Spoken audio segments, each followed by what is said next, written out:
Boa noite, Dom. Meu nome é Victor Souza e passei mais de 10 anos sendo o principal líder de uma congregação simples que ficava numa região tranquila.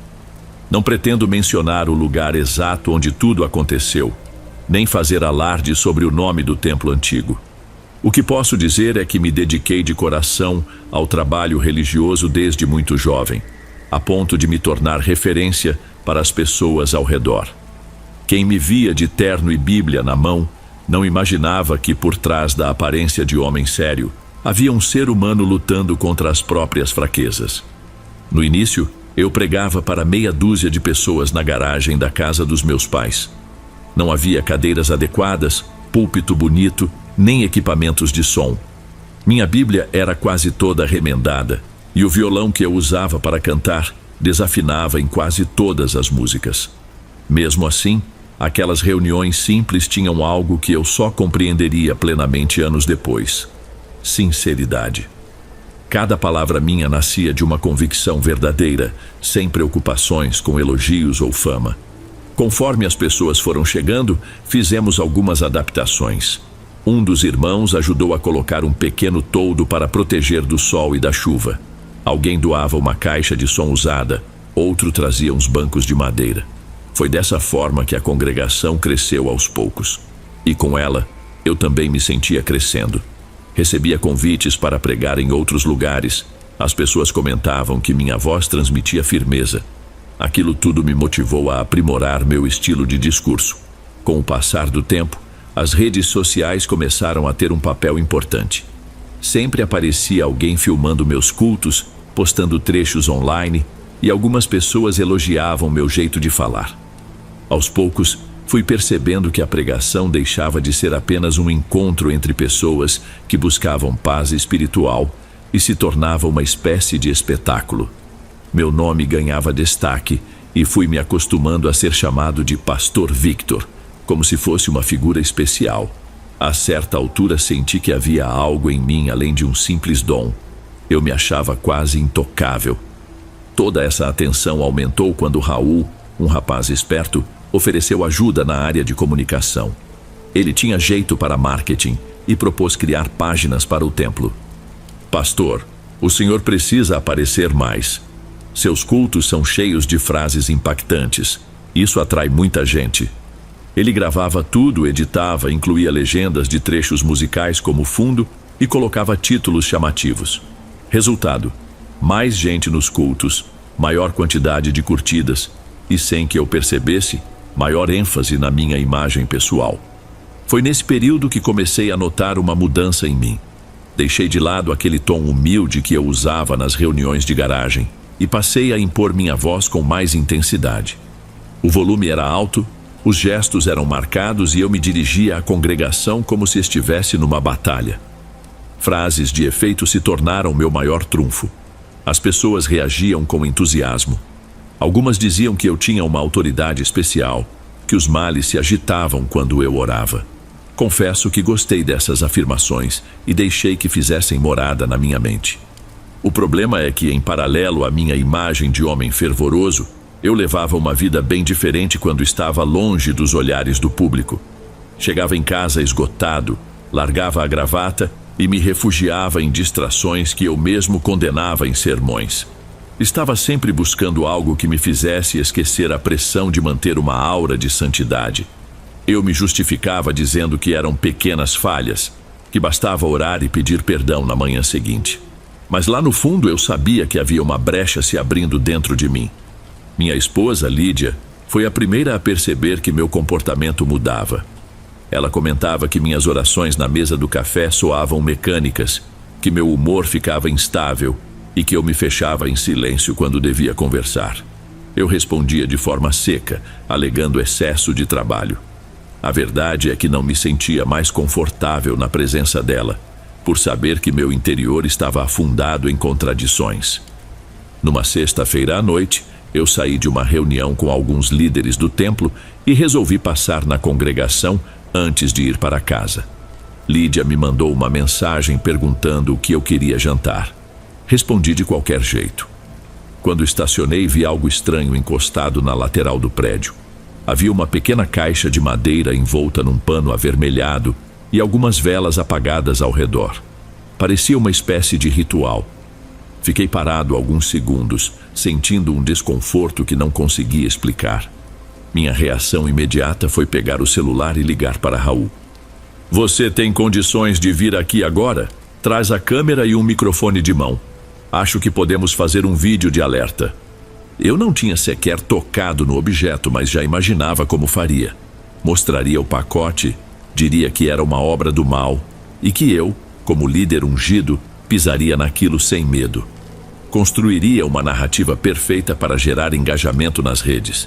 Queria que todos vissem o quanto eu era corajoso diante do que considerei uma oferta do inimigo.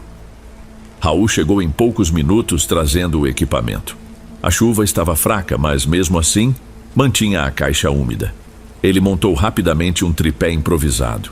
Entramos no templo, ligamos algumas luzes e posicionamos a caixa bem no centro, diante do altar.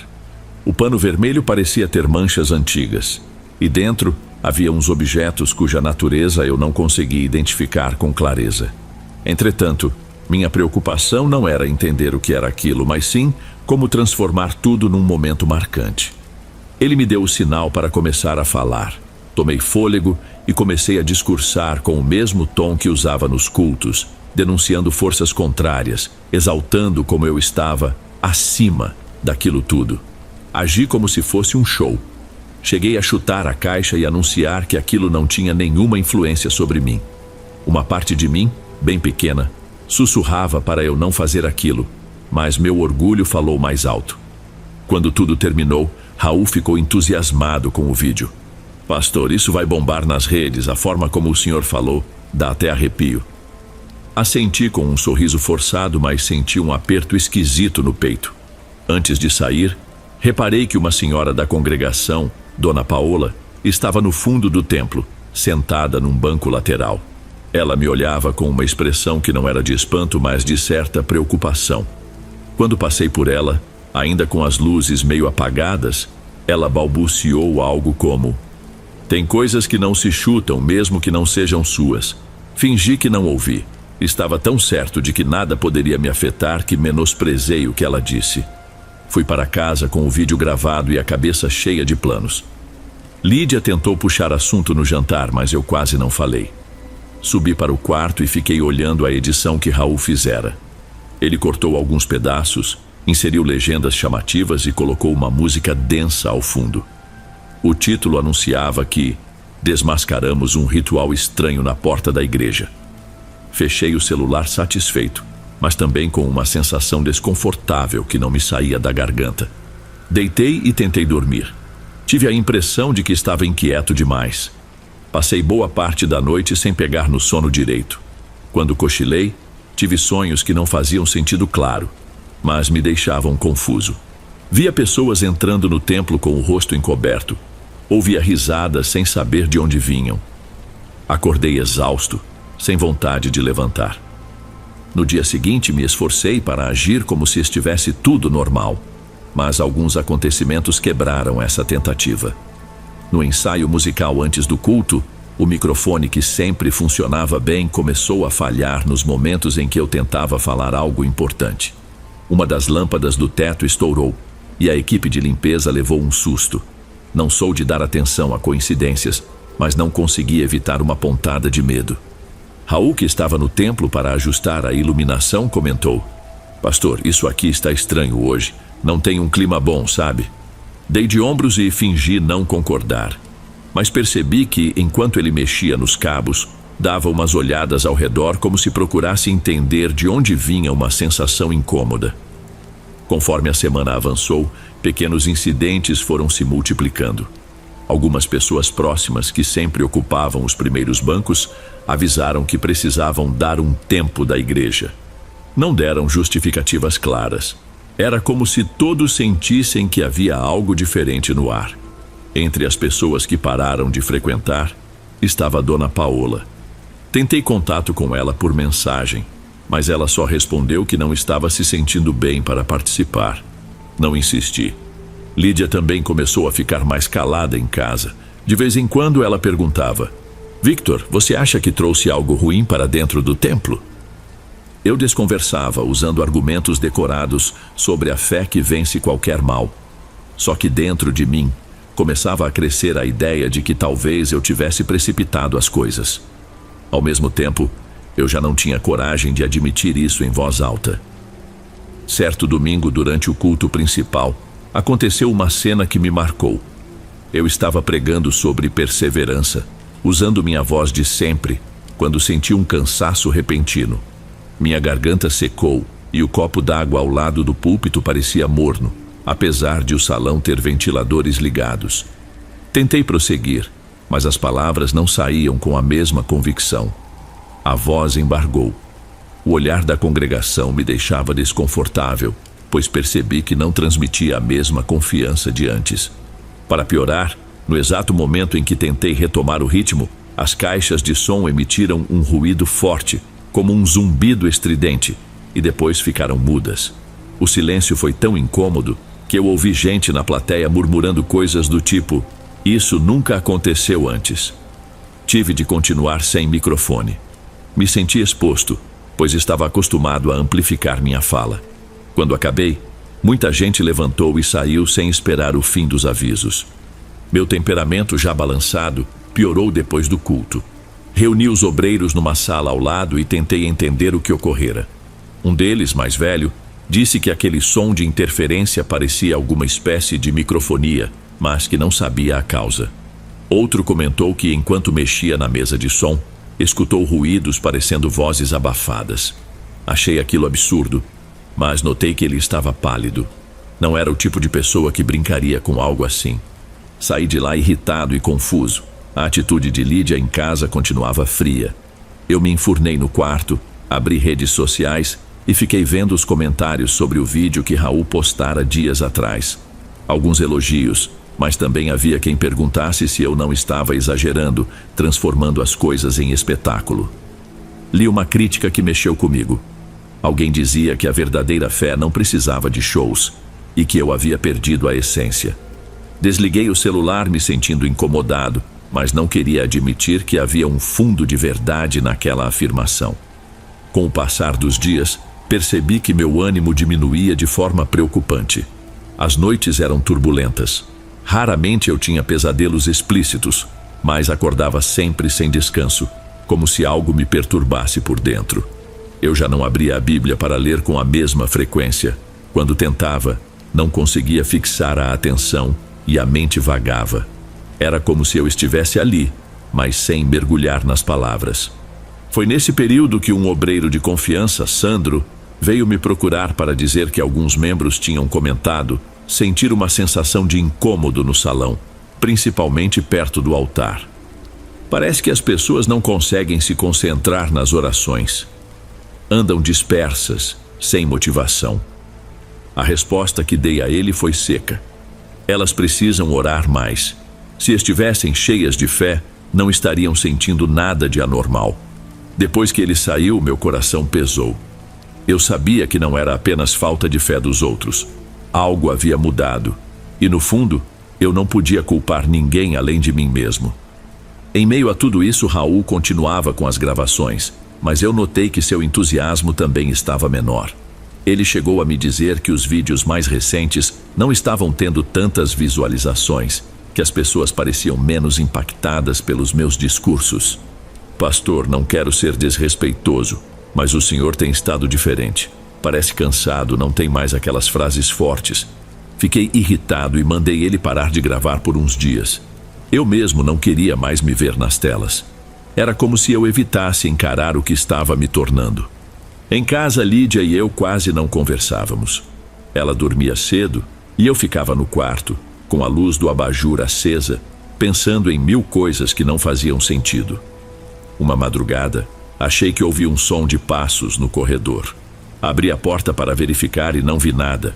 Mesmo assim, fechei rapidamente e voltei a me deitar, agoniado. Não quis comentar com ninguém. Já bastava toda a atenção que eu vinha gerando. Um dia resolvi ligar para Dona Paola. Sentia que ela tinha algo a dizer sobre aquela caixa que encontrei. Marquei de ir até a casa dela na tarde de uma quarta-feira.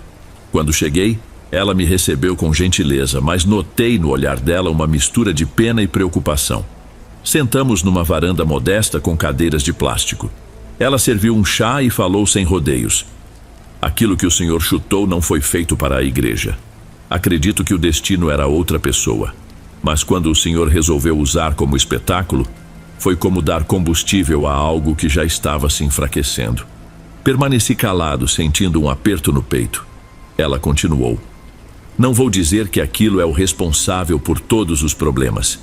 Na verdade, só escancarou uma porta que o senhor já tinha aberto por conta própria. Aquele comentário doeu. Me lembrou dos meus hábitos ocultos, do meu orgulho, das atitudes incoerentes. Minha vontade foi levantar e ir embora, mas segurei a compostura. Ela terminou dizendo: se quer um conselho, procure entender o que tem dentro do senhor que está corroendo tudo. Isso sim, é o que alimenta qualquer mal. Voltei para casa com essas palavras martelando na cabeça. Passei a noite revendo lembranças que eu vinha ignorando. Pensei em todas as vezes em que deixei minha vaidade tomar o lugar que era para ser da fé genuína. Rememorei os momentos em que Lídia tentava conversar sobre nossa vida e eu a silenciava com discursos prontos. De certa forma, eu suspeitava que meu maior inimigo não era algo externo, mas minha própria conduta. No entanto, perceber isso não significava saber o que fazer. Eu me sentia num abismo, incapaz de chamar pelo socorro divino. No domingo seguinte, a congregação estava claramente esvaziada. Quando subi ao altar, a cena me doeu. Mais da metade dos bancos vazios e os poucos presentes pareciam desanimados. Tentei conduzir o culto de forma normal, mas tudo saiu mecânico. Ao final, ninguém se aproximou para cumprimentar, a não ser Sandro, que me lançou um olhar de solidariedade. Foi aí que resolvi tomar uma decisão que nunca imaginei tomar: procurar ajuda fora da minha zona de conforto. Havia um homem conhecido no bairro chamado Seu Dário, que trabalhava com práticas espirituais bem diferentes das nossas. Ele tinha um pequeno lugar onde as pessoas iam buscar conselhos e rezas. Por muito tempo, eu o considerava uma espécie de adversário, evitando até passar na mesma calçada.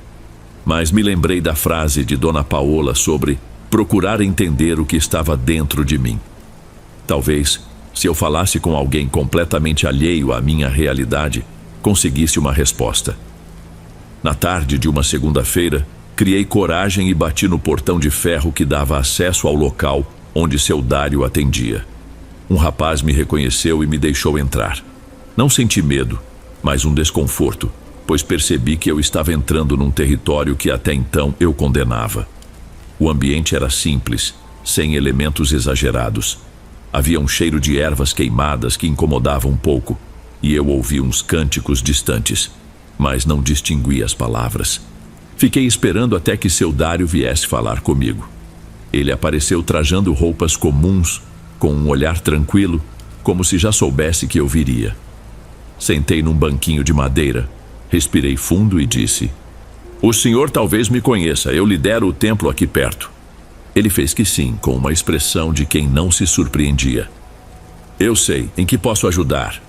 Não tive coragem de omitir nada. Contei sobre a caixa, o vídeo, o desânimo da congregação, meus comportamentos escondidos. Falei do desequilíbrio que vinha sentindo, da incerteza sobre estar ou não sob alguma influência maligna. Ele me ouviu com calma. Quando terminei, ficou alguns segundos em silêncio, como quem medita. Em seguida, disse algo que ficou marcado.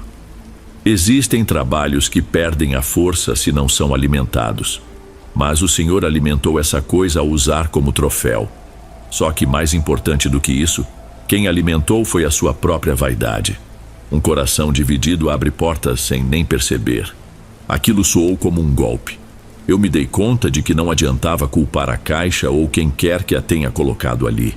A verdadeira brecha vinha de dentro de mim. Seu Dário me olhou firme e arrematou: se quer realmente limpar seu altar, comece limpando sua vida. Objetos são só objetos. A força vem de quem os agarra. Saí de lá com a certeza de que meu maior desafio seria admitir meus erros e mudar. Percebi que por muito tempo eu alimentara o orgulho, e agora estava pagando o preço. Não havia uma solução mágica. Eu teria que enfrentar tudo isso sozinho, com sinceridade e sem teatro. Naquela noite quase não dormi. Lídia notou meu abatimento, sentou-se ao meu lado e perguntou: "Você quer me contar alguma coisa?" Ela não estava brava, apenas triste. Segurei a mão dela e confessei: "Tenho agido como se fosse mais importante do que realmente sou. Eu menti para mim mesmo, dizendo que era forte. Fiz pouco caso dos sinais ao meu redor." Ela me ouviu em silêncio. Ficamos assim por vários minutos, sem dizer nada, só com os corações expostos. Ali foi o começo de uma reconciliação, embora eu ainda precisasse percorrer um longo caminho. No dia seguinte, tomei a atitude mais difícil da minha trajetória. Chamei Raul e pedi que ele deletasse grande parte dos vídeos que tínhamos postado. "Mas, pastor, são vídeos que deram muito alcance." "Eu sei, Raul, mas não quero mais que as pessoas assistam aqueles momentos fabricados. Preciso recomeçar sem esse aparato todo." Ele ficou surpreso e insistiu que eu reconsiderasse, mas permaneci firme. Não era simples apagar o que me deu fama, mas eu sentia que era um passo necessário. Também mandei mensagens para algumas pessoas que tinham se afastado, oferecendo um pedido de desculpas pelas vezes em que exagerei ou falei com arrogância. Nem todos responderam, mas alguns agradeceram meu contato e disseram que precisavam de tempo para ver se tudo aquilo era mesmo real. Foi duro ouvir, mas compreensível. Eu construí uma imagem pomposa e deixei de ser autêntico há muito tempo. Voltei ao templo numa noite em que sabia que estaria vazio. Não liguei as luzes fortes, nem levei microfone. Andei pelos corredores, observando os bancos empoeirados. Aquela falta de movimento doía, pois me fazia lembrar dos cultos cheios de aplausos. Sentei no altar, num degrau de madeira, e fechei os olhos. Fiquei ali, sem palavras, sentindo o peso das minhas escolhas. Após alguns minutos, algo dentro de mim pediu para orar, mas não com a voz que eu costumava usar. Foi uma oração silenciosa, na qual confessei tudo o que guardava: meu medo, minha vergonha e meu arrependimento por ter levado algo estranho para dentro do templo e ter abusado da boa-fé das pessoas. Nos dias seguintes, tomei a decisão de fechar as portas para a reforma. Anunciei que passaríamos por um processo de reestruturação. Não falei em vídeo, apenas comuniquei por mensagens e por um pequeno cartaz na porta. Durante esse período, deixei de lado qualquer postura de líder absoluto. Pedi a um grupo de obreiros que me ajudasse na limpeza do local. Lídia também participou, organizando objetos antigos e papéis que estavam empilhados. Enquanto limpávamos, encontrei, num canto do depósito, o pano vermelho que envolvia a caixa que chutei. Alguém o havia recolhido, mas ali ele ficou largado. Olhei para aquilo e senti um frio interno ao lembrar do modo como tratei a situação. Resolvi queimá-lo do lado de fora, não como um ato de desafio, mas como uma forma de me desfazer de uma lembrança ruim. Não houve manifestação, nem ruídos estranhos. Foi apenas uma queima simples e eu encarei aquilo como um símbolo de que precisava virar a página. Depois de algumas semanas, reabrimos o templo com um novo nome: Casa da Verdade e do Cuidado. Nada extravagante, apenas algo que transmitisse a essência que eu agora procurava. No culto de reabertura, apareceram poucas pessoas, talvez umas 20. Preparei-me para falar, mas não com o tom espetacular de antes. Segurei um folheto com uns versículos escolhidos e comecei a contar com honestidade o que se passara comigo nos últimos meses. Não exagerei, não aumentei nada. Contei que estava sendo consumido pela vaidade, que me deixei levar pela fama e que acabei misturando meus conflitos internos com um objeto que apareceu na porta. Expliquei que o problema maior não era a tal caixa, mas o que estava dentro de mim. Algumas pessoas ficaram surpresas, outras me olharam com certa desconfiança, mas vi no semblante de Lídia um brilho de esperança. Conforme eu falava, senti que não precisava gritar ou usar frases de efeito para ser ouvido. Quando terminei, não houve aplausos, mas um momento de reflexão em silêncio. 2 senhoras se aproximaram e disseram que entenderam o que eu quis dizer. Um jovem me agradeceu pela sinceridade. Aquilo para mim já era um começo. Algum tempo depois, Dona Paola voltou a frequentar os cultos. Num dos encontros, ao final, ela se levantou e fez uma oração curta, pedindo que toda a arrogância fosse dissipada e que apenas a verdade florescesse. Foi uma oração simples, sem nenhum grande alarde. Agradeci com o coração em paz, pois sabia que eu precisava daquela bênção. Raul também voltou, dessa vez sem câmera. Disse que sentia falta das reuniões e que compreendia o meu propósito atual. Não conversamos muito a respeito do passado, pois já estava claro que não seguiríamos mais o mesmo modelo de antes. Hoje ele participa de vez em quando, cuidando apenas do som ambiente, sem transmissão. Sobre seu Dário, eu nunca me tornei próximo, mas não voltei a enxergá-lo como rival. Passei pela rua dele algumas vezes, cumprimentei-o de longe e ele retribuiu com um aceno. Acho que ambos entendemos que cada um tem o próprio caminho e que respeito pode existir mesmo entre crenças distintas. Atualmente, minha relação com Lídia está se reconstruindo. Ela me acompanha em alguns trabalhos sociais que a pequena congregação realiza. Não somos grandes, não temos holofotes, e isso não me incomoda mais. Eu prefiro lidar com meia dúzia de pessoas dedicadas do que atrair multidões com promessas vazias. Se me perguntam o que mudou, eu diria: quase tudo. A principal mudança aconteceu dentro de mim, quando percebi que muito do que eu considerava ataque espiritual era consequência do meu orgulho. Não vou dizer que tudo se resolveu da noite para o dia. Ainda tenho dias difíceis, inseguranças e dúvidas. Mas o ambiente voltou a ser leve e as pessoas já não falam de fenômenos estranhos ou microfones quebrando na hora certa. É como se ao limpar meu interior, eu tivesse limpado também o lugar onde piso. Numa manhã encontrei com Dona Paola no corredor de entrada e ela comentou: "Que bom ver o pastor rezando sem alarde, sem gritos. Assim, a gente percebe que é de verdade." Eu apenas sorri. Não precisei dizer nada, pois estava aprendendo que nem sempre é preciso discursar para provar minha fé. O que ficou de mais importante nessa história é a lição que levei sobre o ego. É fácil achar que somos especiais quando as pessoas nos aplaudem. É fácil usar a fé como um pretexto para esconder o que há de errado dentro do nosso coração. Mas tudo isso só sustenta uma fachada frágil. Quando surge algo inesperado, seja um objeto numa caixa, um ritual na porta ou até uma crítica nas redes, essa fachada se rompe, revelando as rachaduras que fingíamos não ver. Hoje eu olho para aquele episódio como um divisor de águas. Entendi que a verdadeira luta não é com o mundo lá fora, mas com as inclinações que carrego. Se eu não estivesse tão envolvido em mim mesmo, aquela caixa de pano avermelhado teria sido apenas um acontecimento curioso, sem força para me desestabilizar. Mas a minha soberba a transformou em um gatilho para desencadear a queda.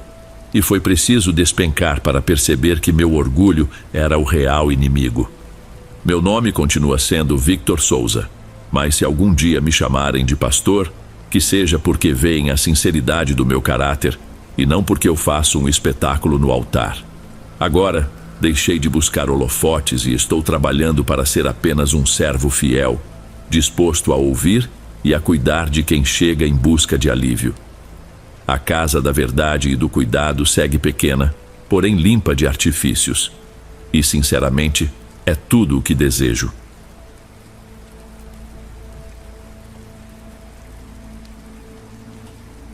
Antes de irmos para o próximo relato, se você é novo por aqui, não se esqueça de se inscrever no canal e ativar o sininho para receber as próximas histórias.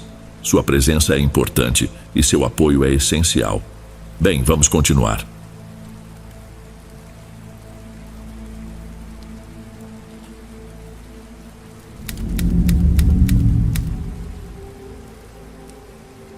Boa noite, Dom. Meu nome é Raquel Duarte. Sempre tive convicção de que meu propósito de vida era ser mãe. Quando eu era criança, passava horas brincando de cuidar de bonecas. Aninhava almofadas no colo fingindo que eram bebês. Sonhava em sentir um filho crescendo dentro de mim. Eu me casei cedo, aos 23 anos. mas demorei muito para conseguir a estabilidade que eu e meu marido julgávamos necessária para formar família. Eu trabalho como costureira em casa, e Sérgio, meu marido, presta serviços em uma pedreira da região. Não temos muito, mas somos esforçados e nunca nos faltou o básico. Com o tempo bateu aquela certeza de que era hora de tentar. Eu e Sérgio passamos por todo tipo de recomendação médica que os postos de saúde podiam oferecer. Fizemos exames, acompanhamentos, mas nada apontava um problema definido. Os meses foram se arrastando. 1 ano, 2 anos, 3 anos, sem sucesso. E na nossa pequena comunidade rural, existe uma espécie de tradição de recorrer a chás, infusões e benzimentos quando a medicina não resolve. Toda senhora mais velha tinha a sua receita miraculosa e eu, na ânsia de engravidar, passei a testar qualquer indicação que me dessem. Preparei banho com folhas de laranja, chá de alecrim, de boldo, de arruda, de guiné, tudo. Em algumas manhãs, eu acordava com a boca amarga, pois a véspera tinha sido dedicada a engolir receitas estranhas. Alguns vizinhos sugeriam até banhos de pétalas e velas acesas no quintal. Fiz sem reclamar, só para não escutar depois que fui teimosa e deixei de tentar algo. Mas no fim, nada mudava. Eu continuava sonhando em ver um resultado positivo no exame de farmácia que nunca vinha. Em uma tarde quente, enquanto eu vendia umas peças de artesanato na feirinha da vila, uma mulher que eu só conhecia de vista, chamada Fernanda, se aproximou com um semblante de quem tinha segredos importantes. Há no povoado alguém capaz de resolver seu problema. Ela não usou a palavra bruxa, mas fez menção a uma senhora conhecida por atender mulheres que não conseguiam engravidar. Garantiu que a tal pessoa não cobrava caro, mas que era preciso ter fé. Eu ouvi com atenção, mas não queria criar expectativas. Ainda assim, anotei o endereço em um papelzinho. Contei a Sérgio sobre a conversa. Ele me olhou com desconfiança. Já tínhamos tentado tantas coisas e tudo parecia inútil. Mas, no fundo, nós dois estávamos exaustos da espera e a ideia de alguma ajuda extra, mesmo que fosse duvidosa, começou a nos rondar. Ele acabou cedendo quando percebeu que, ao menos, eu pararia de me culpar caso desse errado outra vez. No dia combinado, ele me levou até as proximidades do lugar, mas não pôde ficar comigo. Precisava trabalhar e havia mais de 1 hora de caminho para voltar. Prometi que me viraria sozinha. Fiquei lá, diante de uma casa simples de madeira envelhecida, cujo quintal tinha bananeiras e galinhas ciscando. No alpendre, algumas mulheres esperavam. Aparentavam cansaço e expectativa. Entrei na fila, sem saber direito o que aconteceria quando chegasse a minha vez. Enquanto aguardava, eu quase não conversava com ninguém, mas à minha frente havia uma moça muito comunicativa que não sossegou enquanto não puxou assunto. O nome dela era Yara. Tinha mais ou menos a minha idade e se apresentava como manicure na vila próxima. Conversamos sobre nossas tentativas de engravidar, sobre exames e consultas frustradas. Ela me disse que sabia de outra mulher que tivera sucesso com essa benzedeira, que era milagreira. Naquele dia, a fila estava imensa e fazia um calor insuportável, mas acabei me sentindo menos sozinha com aquela companhia. Quando finalmente chegou a vez de Yara, ela me desejou sorte e entrou na casa. Cerca de 20 minutos depois, saiu um pouco abatida. Aproximei-me para saber como tinha sido, mas ela não disse muito, só fez um sinal de que me esperaria do lado de fora. Entrei então cheia de perguntas na cabeça. Lá dentro, a dona da casa, que se chamava Raimunda, me recebeu. Era uma senhora de pouco mais de 60 anos, pele morena, cabelos grisalhos presos em um coque baixo. O ambiente cheirava a incenso misturado a mato queimado. Ela pediu para eu contar um pouco da minha história e eu falei das minhas dificuldades para engravidar. Ela apenas assentia enquanto me ouvia, mexendo num punhado de ervas sobre a mesa. De repente começou a rezar em voz baixa, passou uma fumaça de ervas ao redor do meu corpo e fez uns sinais com os dedos nas minhas costas e na minha barriga, como se estivesse desenhando algo no ar. Eu não entendia nada, mas ficava quieta, tentando não interromper. Após isso, Disse que via em mim uma grande possibilidade de ser mãe, mas que minha energia estava travada por alguma inquietação. Entregou-me um saquinho de pano amarrado com uma fita vermelha e recomendou colocar debaixo do travesseiro. Também me deu um frasquinho com um líquido amarelado e amargo, que eu deveria tomar por 7 dias antes de dormir. Paguei uma pequena quantia que ela pediu e me despedi, ainda confusa, mas estranhamente esperançosa. Do lado de fora encontrei Yara. Ela me convidou para tomar um suco em sua casa, que ficava perto de onde estávamos, enquanto esperávamos nossos respectivos transportes. Aceitei. Lá, ela contou que a dona Raimunda tinha sido bem menos otimista com ela, que tinha dito que Yara precisaria de mais de uma sessão, pois havia algo bloqueando seu ventre, algo que não se resolvia só com aquele primeiro ritual. Eu senti empatia. Apesar de mal conhecer Yara, a dor dela era a mesma que a minha. A partir desse dia, eu e Yara nos aproximamos. Trocávamos mensagens quase todos os dias. Ela me perguntava como eu estava reagindo ao remédio e eu perguntava se ela tinha voltado à casa da benzedeira. Ficamos amigas com uma rapidez que me surpreendeu. A maioria das minhas conhecidas já tinha filhos e eu sentia que não podia desabafar sobre a dificuldade de engravidar sem ouvir conselhos vazios. Com Yara era diferente. Nós estávamos na mesma situação. Aquilo me confortava. Depois de quase 2 meses, notei um atraso no meu ciclo. Fiz um teste de farmácia e, pela primeira vez, vi aquele resultado positivo. Fiquei em choque. Mostrei para Sérgio, que riu, chorou e me abraçou, tudo ao mesmo tempo. Não sabíamos se seria algo firme ou se duraria pouco, mas a confirmação médica chegou. Eu estava grávida de pouco mais de 4 semanas. Quando contei a Yara, ela ficou em silêncio por uns segundos. Então deu um sorriso forçado e disse que eu merecia aquela bênção. Agradeci muito a ela pelo apoio, mas percebi que ela tinha ficado um pouco abatida. Não a culpei, pois eu também ficaria assim se ela engravidasse e eu ainda não tivesse conseguido. Para amenizar, sugeri que continuássemos procurando soluções juntas, que eu acompanharia ela onde fosse. Ela agradeceu, mas mudou logo de assunto. Os dias foram passando. Eu sentia um misto de alegria e preocupação. Cada pontada na barriga me deixava apreensiva, com medo de perder o bebê. No povoado, algumas pessoas começaram a dizer que eu deveria voltar à dona Raimunda para agradecer. Outros recomendavam rezar, Santo Expedito, fazer mais um chá de canela, comprar medalhas de santos. O curioso é que Yara não comentava mais nada sobre a benzedeira ou sobre novos rituais para engravidar. Estava sempre esquiva. Uma noite ela apareceu na minha casa com um presente. Era um pequeno amuleto feito de pano escuro, costurado bem rente, como se houvesse algo dentro. Ela me disse que era um protetor para a gravidez, que tinha ganhado de uma conhecida e agora queria me dar. É para afastar qualquer inveja ou mal-olhado. Achei gentil, mas no fundo, senti algo estranho ao segurar aquele tecido. Tinha um cheiro que me lembrava mofo, mas não quis parecer ingrata. Sorri e agradeci, dizendo que o guardaria em uma gaveta. Mais tarde, naquela mesma noite, fiquei enjoada de repente. Corri para o banheiro. Sérgio achou que fosse normal. Afinal, enjoo na gravidez é comum. Ainda assim, fiquei com uma sensação de mal-estar diferente. Passei mal por quase 1 hora, mas adormeci logo depois. Acordei na madrugada com a impressão de que tinha ouvido algum barulho no quintal. Nem cheguei a levantar. Apenas tentei recobrar o sono. Mas o coração estava acelerado.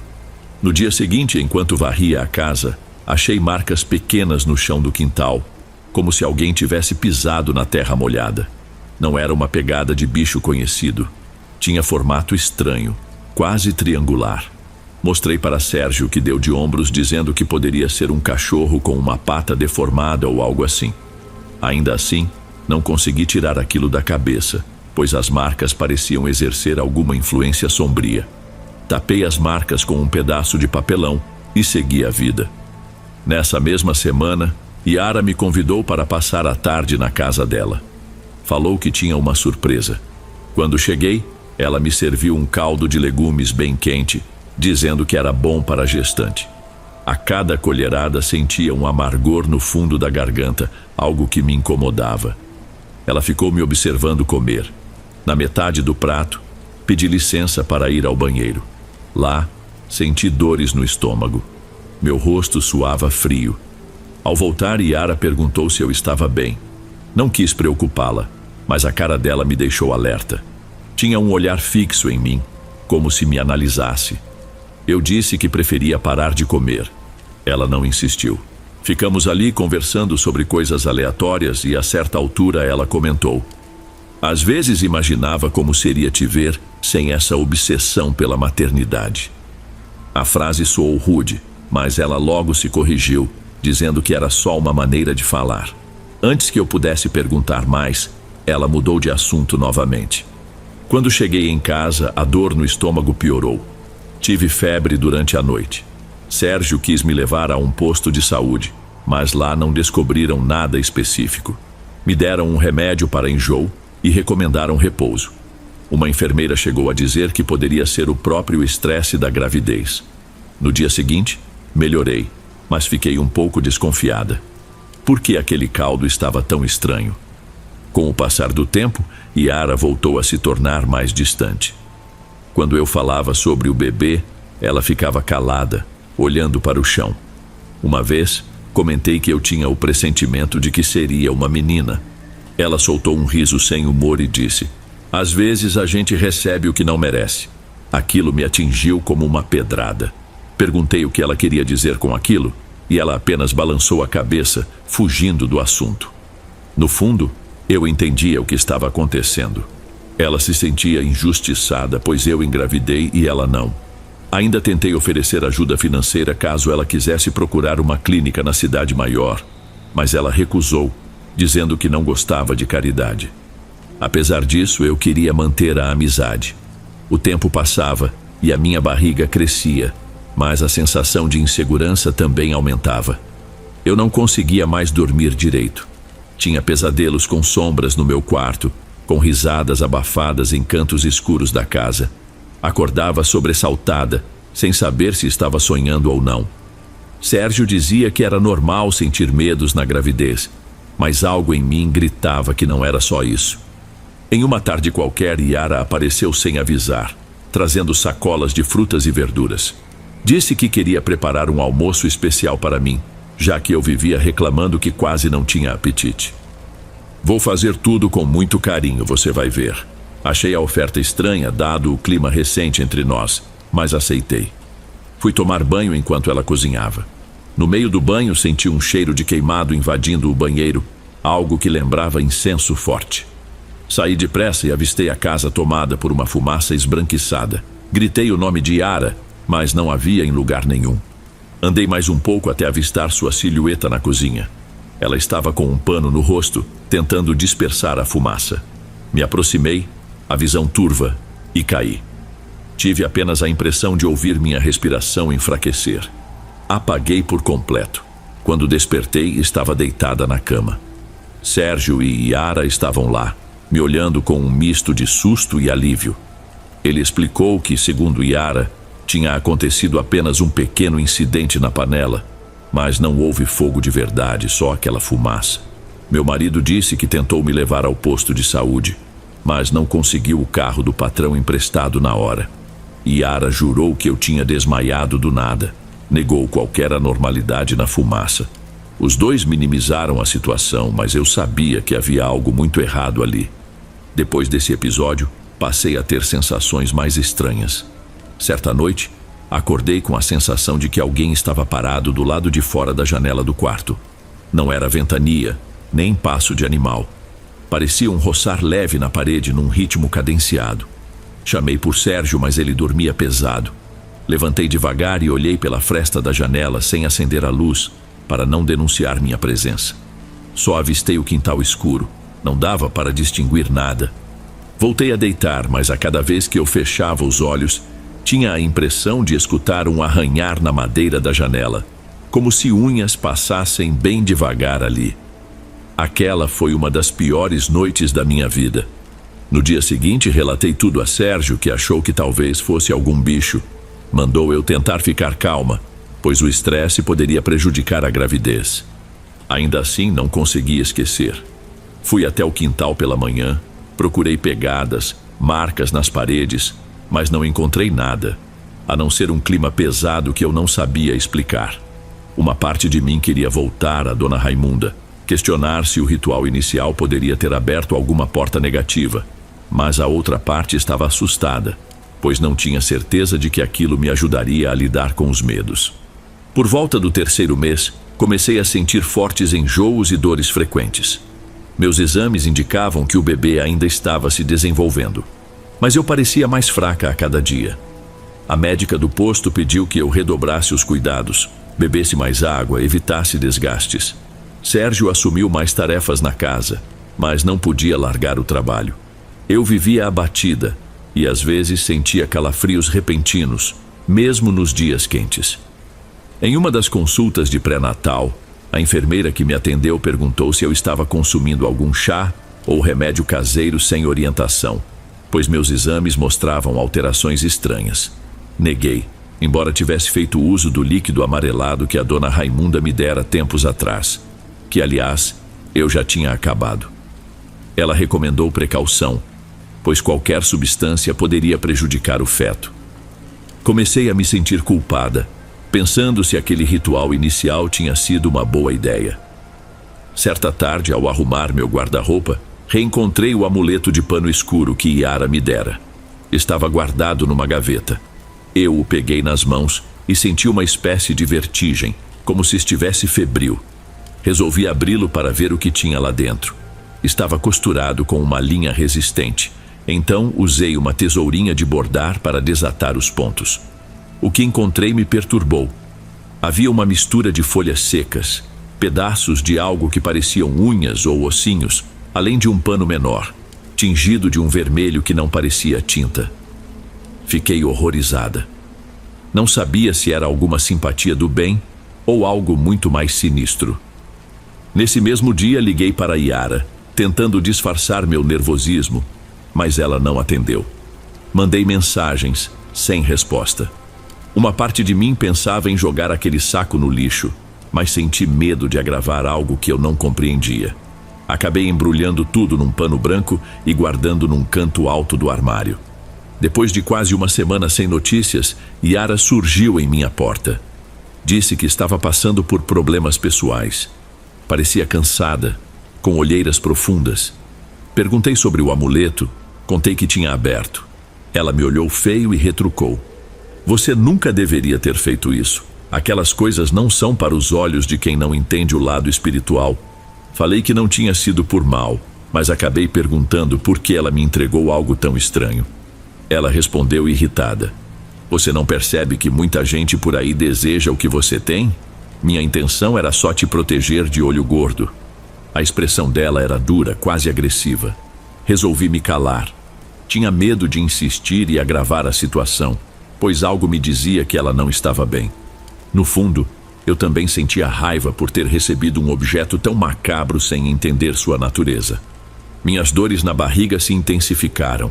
Passei a ter sangramentos leves que vinham e iam sem explicação clara. A médica do posto de saúde recomendou repouso absoluto.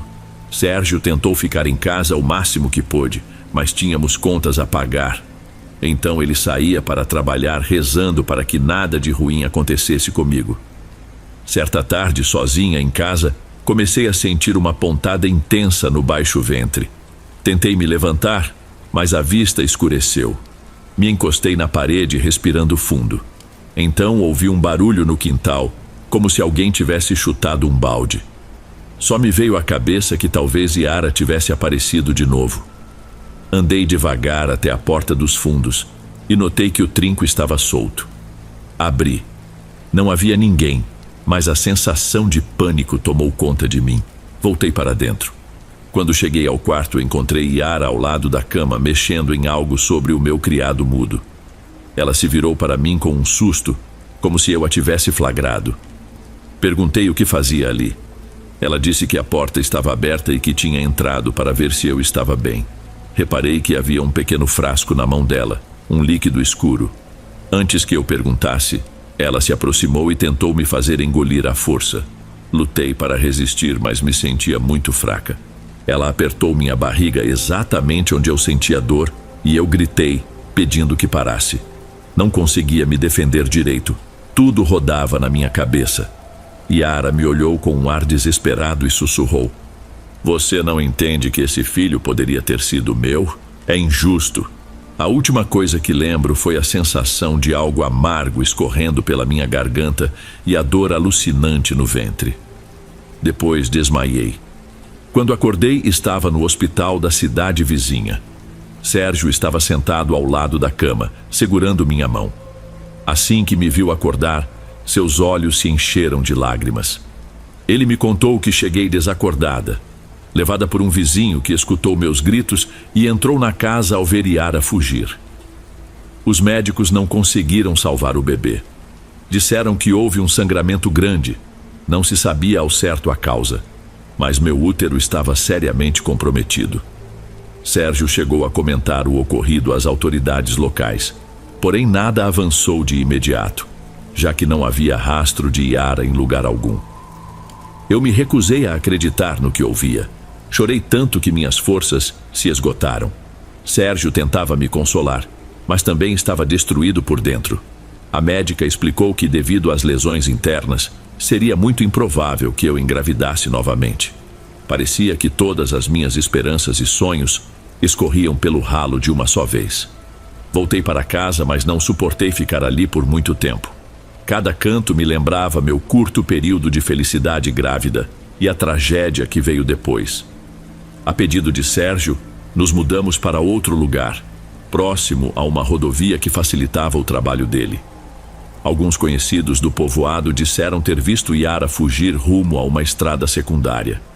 Relataram até ter procurado a polícia local, mas as buscas não tiveram resultado.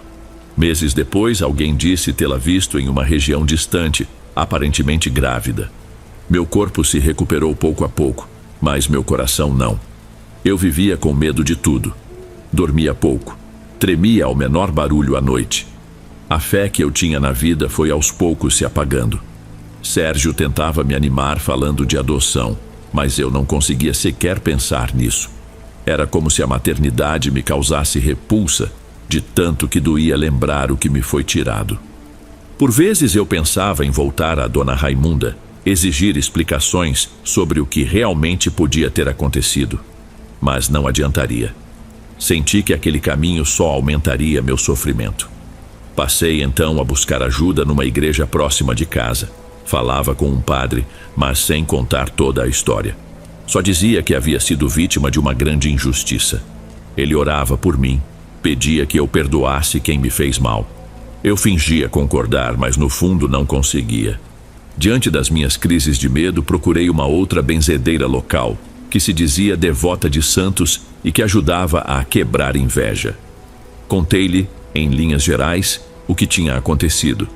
Ela fez uma oração forte, usou água com sal para banhar minhas mãos e rezou pedindo libertação.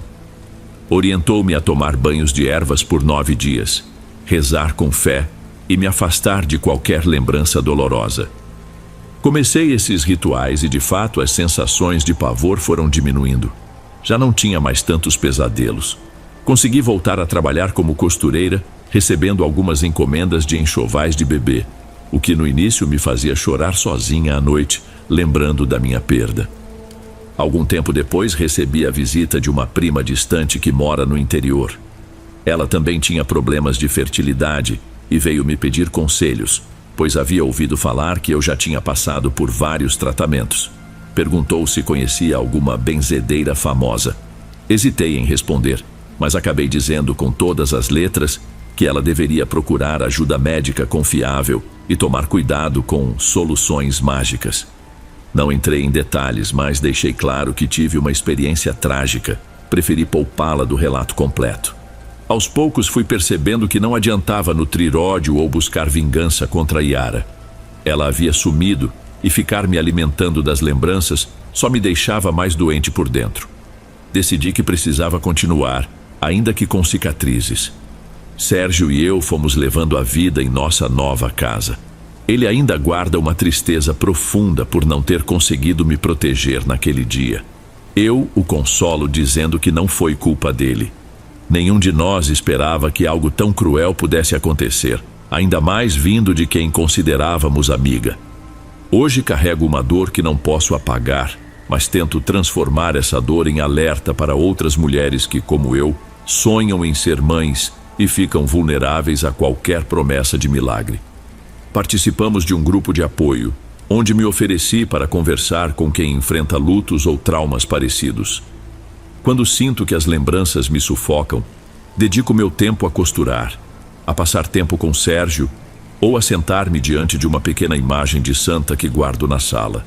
Pode ser que eu nunca supere totalmente o que houve, mas aprendi que, se não me esforçar para retomar meu caminho, ficarei presa para sempre na escuridão de um passado que não escolhi.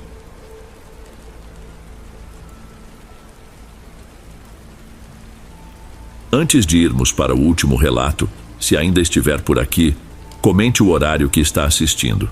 Gosto de saber quem assiste os relatos até o final. Bem, vamos continuar.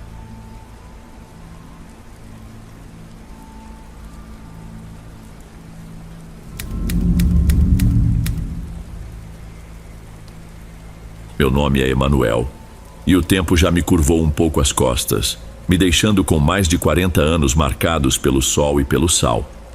Minha vida inteira foi moldada por este lugar, um canto de mundo que o progresso esqueceu, onde o rio preguiçoso se entrega ao mar e se espalha num labirinto de raízes aéreas, lama escura e água salobra que o povo chama de mangue. A casa onde moro, herança do meu pai, que também nasceu e morreu pescador por aqui, é de madeira simples, gasta pelo tempo, erguida sobre esteios fortes para driblar a teimosia das marés mais cheias. Para chegar ao povoado mais próximo, uma vila de pescadores com uma igrejinha e umas poucas vendas, são umas boas 2 horas de caminhada pela trilha que serpenteia entre a restinga e o começo do manguezal, ou um pouco menos se a maré ajudar na canoa. Só vou lá quando a necessidade aperta, vender o peixe da semana, comprar querosene para lamparina, sal, farinha, essas coisas que a natureza ao redor não me dá. Cresci ouvindo o som dos caranguejos na lama e o assobio do vento nos galhos secos do mangue. Achei que meu destino estava traçado como o do meu pai, viver e morrer aqui, ao lado de uma companheira, vendo os filhos crescerem e aprenderem os segredos do rio e do mar. Por um tempo pensei que tinha encontrado essa paz, mas a vida, feito maré traiçoeira, tem um jeito de virar tudo de cabeça para baixo quando a gente menos espera. Conheci a Larissa numa festa de São Pedro, lá no povoado. Ela não devia ter nem 20 anos completos. Eu já passava um pouco dos 30. Não era dali. Tinha chegado com a família de não sei onde, buscando um rumo. Era miúda, mas tinha uma presença que chamava a atenção. O sorriso dela parecia capaz de iluminar a noite mais escura, e tinha um jeito de se mover, um gingado natural, que era quase uma dança. Falava pouco, voz macia, mas sustentava o olhar, o que me fez sentir visto de um jeito que nunca tinha sentido antes. Me encantei de um jeito bobo, rápido. Foi como fisgado por um anzol invisível. Começamos a nos encontrar sempre que eu subia ao povoado. Era uma desculpa para ir mais vezes, mesmo sem ter muito peixe para vender. Sentávamos na mureta perto da igreja. Ela me contava dos sonhos dela de ter uma casa arrumada, filhos correndo. Eu falava do rio, das marés, do meu canto sossegado. Não levou 6 meses, ela veio morar comigo. Mudou-se com uma trocha de roupa e muitos planos. A casa, antes silenciosa e meio abandonada, cheirando a peixe e solidão, ganhou cor. Cheiro de comida boa no fogão a lenha, e o som da risada dela ecoando na madeira. Fiz questão que ela não precisasse pegar no pesado. O trabalho no barco, limpar peixe, consertar rede, isso era coisa minha. Ela tinha mãos delicadas, e eu achava que ela merecia descanso depois de ter ajudado a criar os irmãos mais novos desde cedo. Eu dizia, todo orgulhoso: enquanto eu tiver força para puxar essa rede, Larissa, não vai te faltar nada, nem a você, nem aos nossos. E me esforcei para cumprir. Ajeitei a casa o melhor que pude. Passei cal nas paredes, fiz um canteiro de temperos nos fundos, que ela adorava cuidar. Construí uma ponte melhor sobre o córrego que a maré enchia. Todo sábado, quando voltava do povoado, mesmo que a venda tivesse sido fraca, eu trazia um agrado. Um pedaço de tecido estampado para um vestido novo, um pote de doce de leite, um sabonete cheiroso daqueles da cidade. Às vezes ela nem pedia. Eu via uma coisa na venda, imaginava o sorriso dela e levava. Minha vida girava em torno dela. Logo vieram os filhos. Primeiro o Enzo, um menino sapeca e curioso. 2 anos depois a Sofia, mais quieta, observadora. Os dois tinham meus traços, mas a vivacidade nos olhos era toda da mãe. Cresciam soltos, pés descalços na lama na maré baixa, correndo atrás dos pequenos caranguejos guaiamuns, subindo nas árvores baixas da restinga. Eu chegava da pescaria cansado, mas ver os 3 ali, na soleira da porta me esperando, fazia qualquer esforço valer a pena. Larissa era uma boa mãe na maior parte do tempo. Cuidava deles, dava banho, contava histórias. Mas não sei dizer exatamente quando. Talvez depois que a Sofia começou a andar e falar as primeiras palavras, algo começou a mudar. Sutilmente. Ela ficou mais calada, mais distante. Passava horas sentada na rede da varanda, olhando para o manguezal, para o movimento lento da água nos canais, com um olhar vazio, que não parecia enxergar nada ali. O sorriso fácil foi ficando raro. Pensei que fosse a solidão do lugar, a falta de conversar com outras mulheres, a rotina sempre igual. Tentei compensar. Passei a ficar mais tempo em casa. Diminuí as pescarias mais longas. Levava eles mais vezes ao povoado nos fins de semana para ver a família dela, para passear na pracinha. Mas era como tentar encher um cântaro furado. A alegria dela parecia vazar por algum lugar que eu não conseguia ver. Foi nesse tempo que a estranheza começou a dar sinais mais claros, como peixe morto boiando na maré. Coisas pequenas, que a gente tenta varrer para debaixo do tapete da rotina. Um dia, voltando mais cedo por causa de uma chuva repentina, senti um cheiro forte de perfume doce dentro de casa. Um cheiro masculino, barato, que definitivamente não era meu e que brigava com o cheiro de maresia e fumaça de lenha. Perguntei, ela desconversou, disse que devia ser de algum produto de limpeza novo que a mãe dela tinha dado. Engoli. Outra vez, achei uma bituca de cigarro de marca, daquelas que só vendem na venda mais cara do povoado, amassada perto do caminho que desce para o pequeno cais, onde amarro a canoa. Eu não fumava aquilo. Larissa detestava cigarro. Ela disse que devia ser de algum canoeiro que passou por ali. A desculpa era fraca, mas eu queria acreditar. A cabeça da gente é teimosa. A gente se agarra à imagem que construiu, à paz que deseja. Mas os sinais continuavam, como mariscos se agarrando ao casco do barco. Ela começou a se arrumar mais para ir ao povoado, passava mais tempo na casa da mãe. Voltava com presentes que eu não tinha dado, com histórias vagas sobre amigas que eu nunca tinha ouvido falar. O olhar dela às vezes tinha um brilho diferente, esquivo. E a distância entre nós na rede à noite parecia aumentar a cada dia. Quem me deu o empurrão para o abismo da verdade, sem nem imaginar a força do tombo, foi o Gilmar. Um sujeito bom, pai de família, que comprava meu peixe há anos lá no povoado. Um sábado de manhã, enquanto a gente separava a melhor tainha e acertava as contas na beira do cais improvisado, ele me chamou num canto, meio sem jeito, coçando a cabeça. Ô Emanuel, posso te falar uma coisa com respeito? Fala, Gilmar, que foi? É que tem um rapaz novo trabalhando lá na venda do seu Joaquim, um tal de Renato. Ele anda falando muito da tua mulher por aí. Sabe como é boca de povoado, né? O povo aumenta, inventa, mas ele fala com uma certa intimidade, entende? Diz que ela é muito bonita, que conversa bem, que é diferente das moças daqui. Eu não queria te preocupar, mas achei melhor te avisar. Fica de olho aberto, meu amigo. Só isso. O mundo pareceu parar por um instante. O barulho dos outros pescadores, as gaivotas gritando, tudo sumiu. Senti um frio subir pela espinha, apesar do sol forte na cabeça. Agradeci ao Gilmar com a voz embargada, peguei o dinheiro quase sem contar e voltei para casa remando devagar, o coração pesando como pedra de poita. As palavras dele ecoavam na minha cabeça. Intimidade, diferente, fica de olho aberto. Cada remada parecia confirmar minhas piores suspeitas. Aquela noite foi a mais longa da minha vida.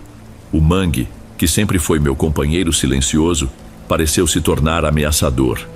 Cada estalo na lama, cada pio de coruja, cada sopro de vento nos galhos retorcidos parecia um sussurro zombeteiro.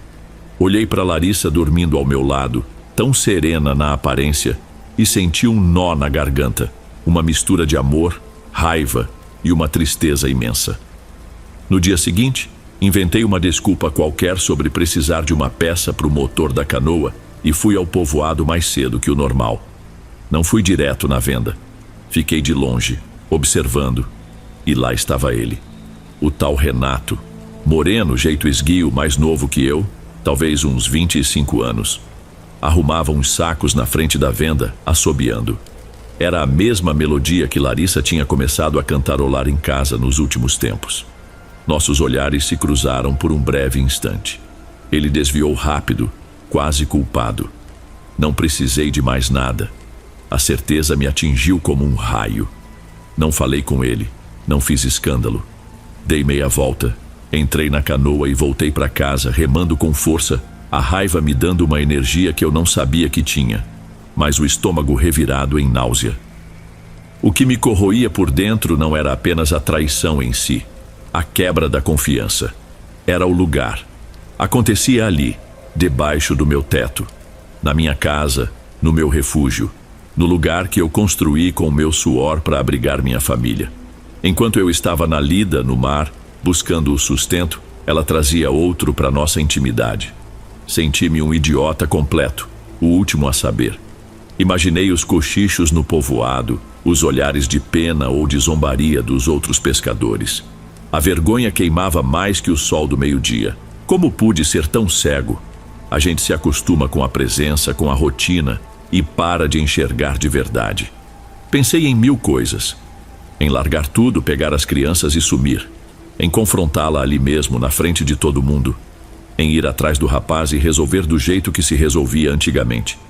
Mas aí eu olhava para o rostinho dos meus filhos, para a inocência deles no meio daquela sujeira toda, e minhas mãos tremiam, a coragem virava água. Passei dias nesse inferno interior, fingindo que nada estava acontecendo, mas morrendo por dentro.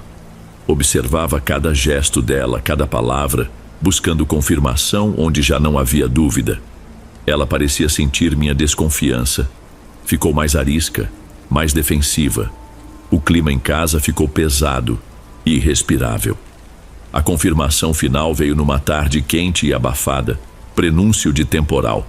Eu tinha dito que ia passar a noite pescando mais longe, mas a inquietação não me deixou ir. Dei uma volta com a canoa e voltei sorrateiro quando o sol já começava a baixar, pintando o céu de laranja e roxo. Deixei a canoa escondida num braço do mangue e vim a pé pela trilha dos fundos, a que quase ninguém usa. O silêncio era quase total, só o zumbido dos mosquitos e o som distante da água. As crianças brincavam perto da horta, alheias a tudo. Me aproximei da janela do nosso quarto, a que dava para os fundos, para o emaranhado do mangue. O coração martelava no peito, doía. Respirei fundo e olhei pela fresta da veneziana. E lá estava ela, rindo, conversando baixo, com a cabeça apoiada no ombro do Renato. Ele estava sentado na minha rede, a que eu mesmo tinha tecido. A cena me atingiu com a força de uma onda na cheia. Não senti raiva de quebrar tudo. Senti um vazio imenso, uma dor oca, como se tivessem arrancado algo de dentro de mim. Não sei de onde tirei forças, mas entrei em casa. Não pela porta da frente, mas pela cozinha, nos fundos. Eles se assustaram. O rapaz pulou da rede, ajeitando a roupa, pálido. Larissa me encarou. Os olhos arregalados de surpresa, depois endureceram em desafio. Eu tremia dos pés à cabeça, mas minha voz saiu firme, baixa, carregada de uma dor que me consumia. Pega tuas coisas, Larissa. Pega o que é teu e some da minha frente. Agora. O rapaz não esperou segunda ordem. Saiu apressado pela porta da frente, quase tropeçando, sem olhar para trás. Larissa desatou a gritar. Me acusou de tudo, que eu era um marido ausente, um bruto ignorante, que só pensava em trabalho, que ela se sentia sozinha e infeliz naquela fim de mundo. Que a culpa era minha por ela ter procurado consolo em outro lugar. Que eu nunca a amei de verdade. Cuspiu palavras venenosas, tentando me ferir onde sabia que doía. Curioso como aquela infelicidade toda não a impedia de usar as roupas que eu comprava, de comer a comida que eu trazia, de viver sob o teto que eu mantinha. Vai embora, Larissa. Só vai. Repeti, a voz embargada, mas firme. Ela começou a jogar as roupas dela de qualquer jeito numa trouxa de pano, chorando de raiva, me xingando sem parar. O barulho atraiu as crianças, que entraram correndo da horta assustadas. Enzo, o mais velho, agarrou minha perna tremendo.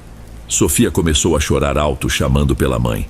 Larissa passou por eles como se fossem invisíveis, pegou a trouxa e foi em direção ao pequeno cais.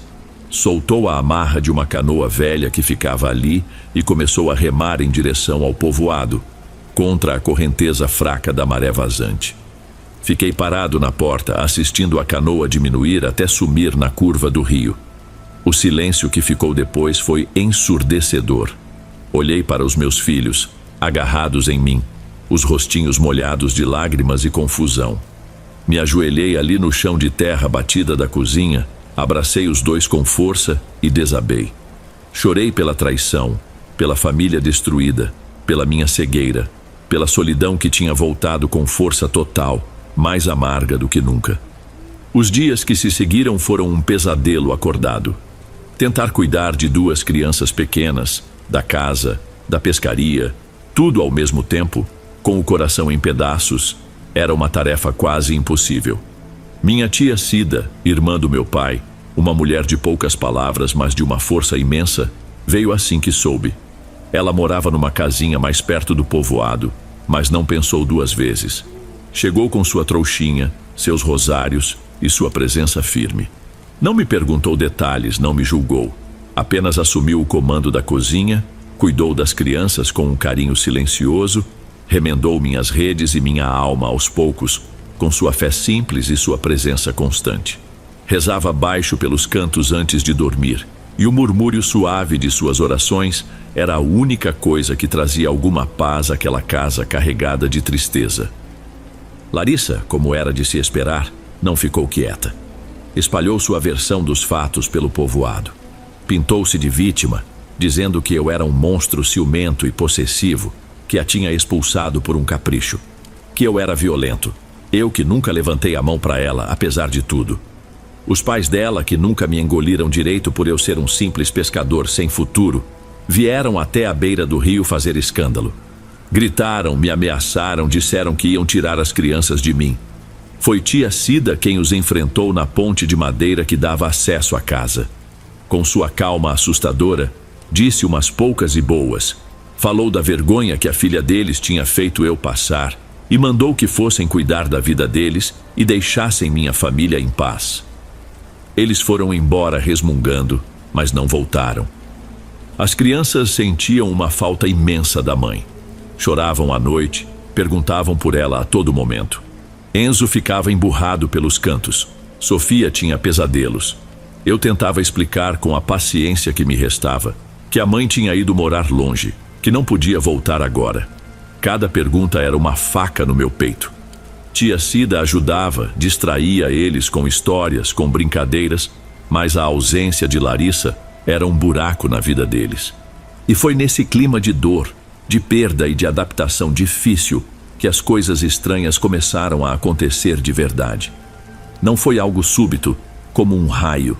Foi lento, insidioso, como a umidade que mancha a parede aos poucos. Começou com sensações, um arrepio constante nas costas, mesmo nos dias mais quentes e abafados. Um frio que parecia vir do chão da casa, principalmente à noite. Um frio que gelava os ossos e não tinha explicação. Depois vieram os sons. Pequenos ruídos no quarto que era de Larissa, como se gavetas estivessem sendo abertas e fechadas, ou como se alguém remexesse nos poucos pertences dela que ficaram para trás. Um lenço, um pente quebrado, coisas sem valor que ela não levou na pressa. Eu ia verificar, coração na mão, e não encontrava nada fora do lugar. Às vezes, quando estava sozinho na cozinha preparando a comida, ouvia passos leves no corredor de madeira como se alguém andasse na ponta dos pés. Mas estava sempre sozinho com as crianças, que geralmente brincavam lá fora. Enzo foi o primeiro a falar algo concreto. Acordou no meio de uma noite suando frio e veio correndo para o meu quarto improvisado na sala.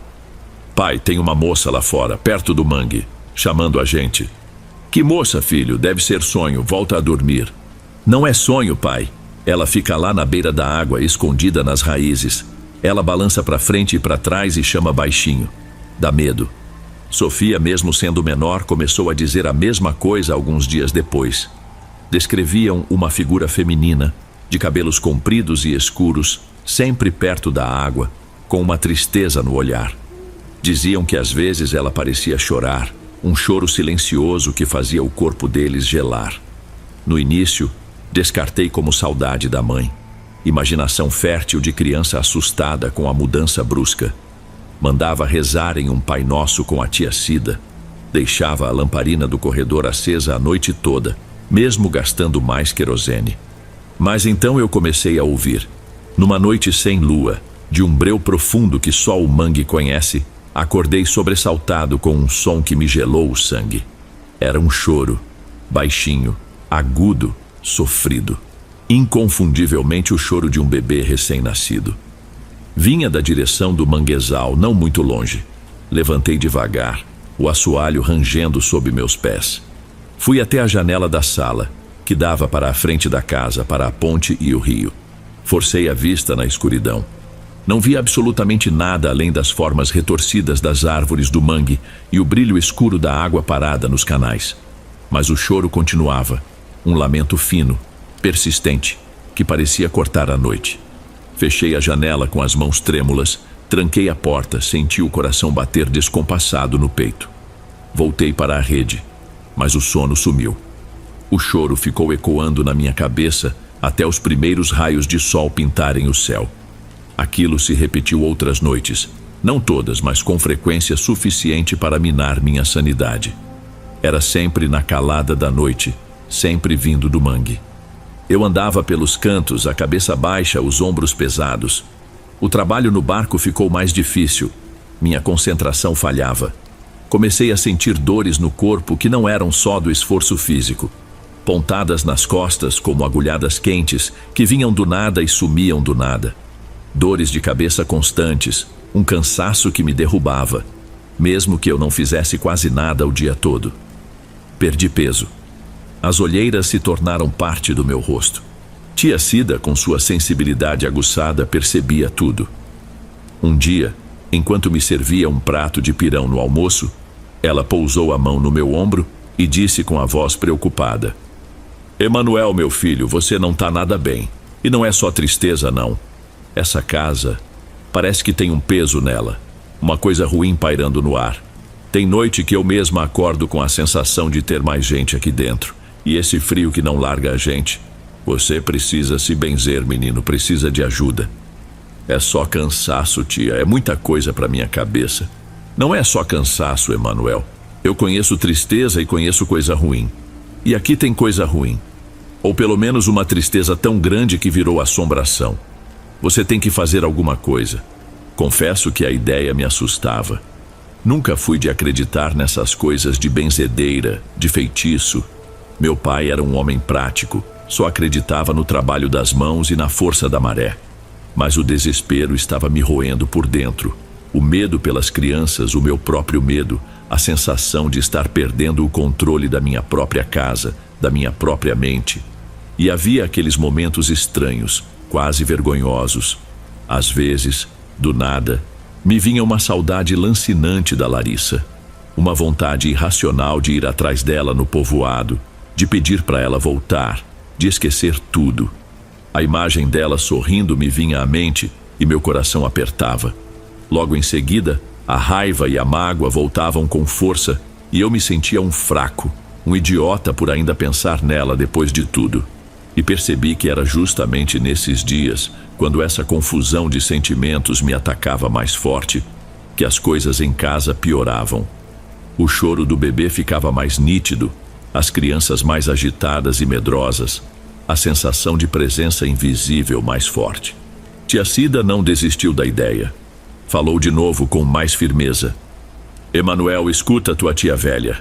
Do outro lado do rio, depois da ponte caída, mora uma senhora. Dona Zefa. É antiga moradora, conhece tudo dessas plantas, dessas rezas de proteção. O povo daqui respeita ela. Dizem que ela sabe lidar com essas energias ruins, com encosto, com quebranto. Vai conversar com ela. O que você tem a perder? Pior do que tá não fica. Eu hesitei por dias. A imagem do meu pai, cético e prático, me vinha à mente. Mas a imagem dos meus filhos assustados, do meu próprio reflexo no espelho, um homem definhando de angústia, falou mais alto. Numa manhã de céu nublado, deixei Enzo e Sofia aos cuidados firmes da tia Cida e peguei a canoa. Remei em direção à ponte caída, um lugar que evitava por ser meio ermo.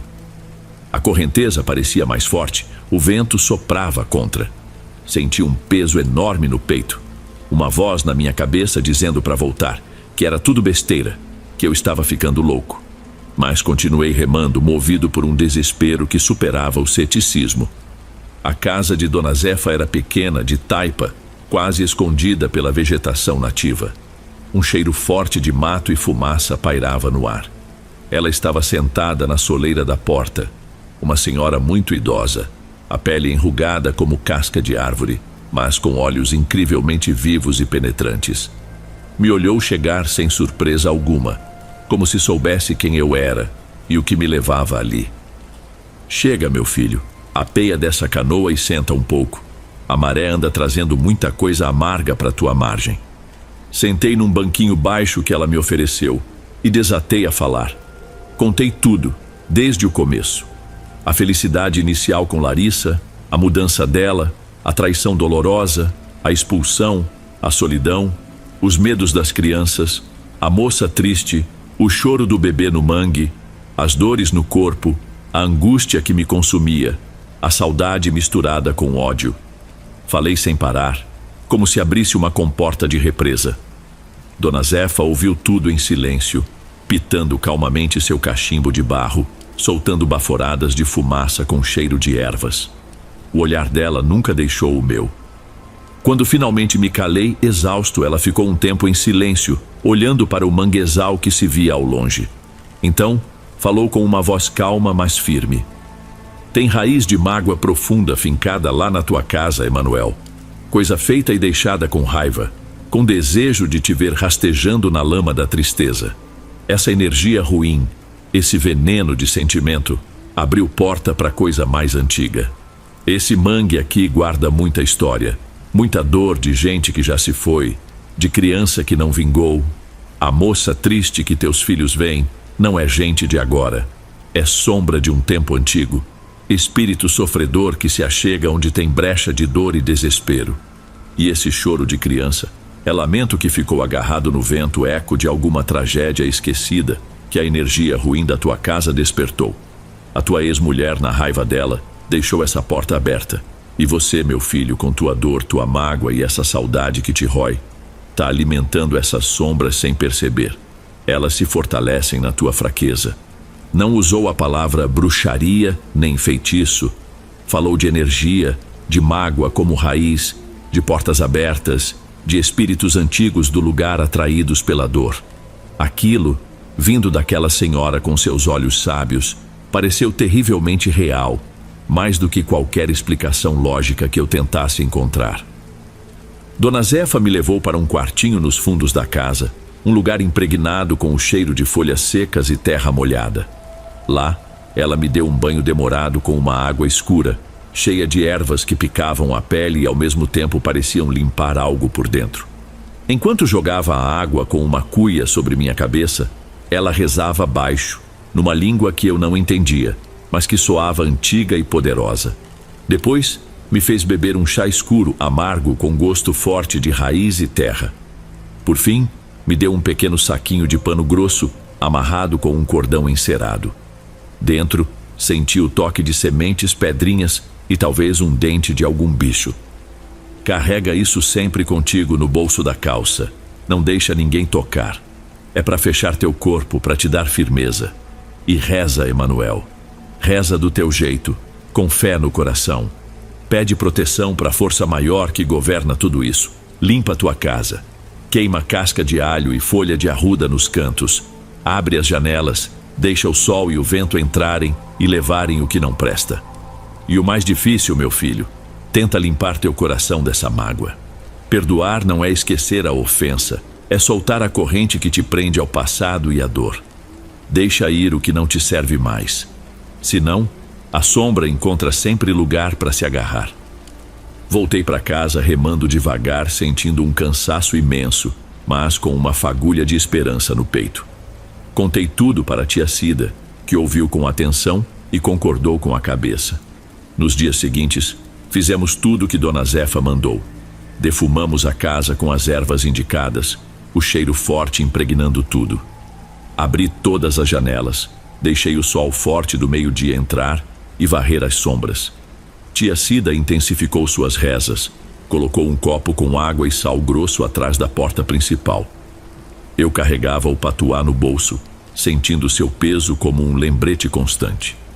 Não foi uma cura mágica instantânea, foi uma luta diária, tentar controlar os pensamentos de raiva e saudade, focar no presente, nos meus filhos, no trabalho, rezar, mesmo sem muito jeito, pedindo força e proteção. Aos poucos, muito aos poucos, as coisas foram mudando. O choro do bebê ficou mais raro, mais distante, até sumir por completo. As crianças pararam de falar da moça triste, voltaram a dormir a noite toda nos seus catres. O frio estranho na casa diminuiu, o ar pareceu ficar mais leve, mais respirável. Eu mesmo comecei a me sentir mais forte, menos oprimido. As dores no corpo foram sumindo, o sono melhorou. Um dia, meses depois, Gilmar me trouxe notícias no povoado. Disse que Larissa estava morando de favor na casa de uma prima distante, numa outra vila de pescadores. O tal Renato tinha sumido no mapa assim que soube que ela estava esperando um filho dele. Deixou-a sozinha, sem nada. Segundo Gilmar, ela estava passando necessidade, com vergonha de pedir ajuda à família. Mandou um recado por ele, um pedido tímido de algum dinheiro para comprar coisas para o bebê que ia chegar. Senti um turbilhão de coisas. Raiva, pena, um certo gosto amargo de justiça feita. E logo em seguida vergonha por sentir isso. Contei para a tia Cida, que me olhou com seus olhos sábios e cansados. A vida cobra seu preço, Emanuel, mas não se alegre com a desgraça alheia, que isso também atrai coisa ruim. Se teu coração mandar ajudar essa criança que não tem culpa de nada, ajuda. Mas não abre a porta da tua casa nem da tua vida para ela de novo. O que passou, passou. A corrente que Dona Zefa te ajudou a quebrar, não deixa que ela se emende outra vez. Segui o conselho dela. Mandei um dinheiro pelo Gilmar, o suficiente para o básico. Fiz isso outras poucas vezes, quando chegava algum recado desesperado. Não por amor, nem por culpa. Talvez por pena, ou por saber que aquela criança seria irmã dos meus filhos. Mas nunca mais a vi. Nunca respondi aos recados diretamente. Nunca deixei que ela se aproximasse da minha casa, da minha margem do rio. A porta que se fechou naquele dia doloroso permaneceu fechada. Hoje a vida segue seu curso como a maré que vai e vem. Enzo já é um rapazinho. Aprende rápido os segredos da pesca. Me ajuda no barco com orgulho. Sofia é a alegria da casa. Tagarela, esperta. Muito apegada à tia Cida, que continua conosco, firme como uma raiz de mangue, nosso porto seguro. A casa ainda guarda as marcas do passado. As lembranças doem às vezes. O manguezal à nossa frente continua misterioso, com seus sons noturnos e suas sombras profundas. Numa noite muito quieta, se prestar muita atenção, ainda acho que escuto um eco longínquo de lamento na viração. Mas aprendi a não dar ouvidos, a focar na reza silenciosa que tia Cida me ensinou. As cicatrizes da traição e do medo nunca somem por completo, ficam na alma como marcas de rede na pele. Mas aprendi que a gente pode viver com elas e que a força para seguir em frente vem da fé, do amor dos que ficam do trabalho honesto e da paz que a gente luta para reconstruir dentro do peito. Tia Cida sempre diz que a maior proteção contra qualquer mal é um coração limpo e a consciência tranquila. E é isso que eu busco, dia após dia, aqui no meu canto, ouvindo o chamado do rio e do mar e agradecendo por ter sobrevivido à maré da mágoa.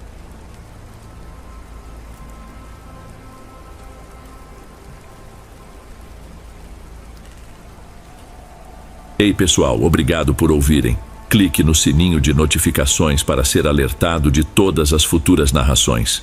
Lanço vídeos novos todos os dias por aqui. Espero te ver nos próximos. Agora na tela vou deixar outros 2 bons vídeos que sei que irão gostar. Te vejo por lá.